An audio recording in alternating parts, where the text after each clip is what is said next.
আসসালামু আলাইকুম। উনান পাড়ে চলে এলাম। এখন আমি কড়াইয়ের মধ্যে জিরে দিয়ে দিলাম। জিরাটা একটু ভাজা ভাজা করে নিয়েছি। তারপরে আমি ফের কড়াইটা বসিয়ে দিলাম। কড়াইতে দিয়ে দিলাম পরিমাণ মতো তেল, দিয়ে দিলাম লবণ ও হলুদ। তারপরে আমি দিলাম করে একটা আলু। আলুটা আমি সুন্দর করে ফ্রাই করে নেব। আলুর মধ্যে আমি একটু কালারের জন্য লঙ্কার গুঁড়ো দিয়ে দিলাম।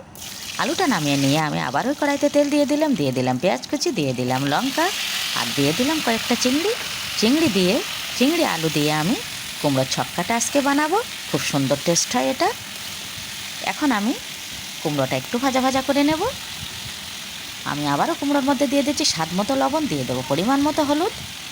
তারপরে ভেজে রাখা আলুগুলো আমি এখন অ্যাড করে দেবো।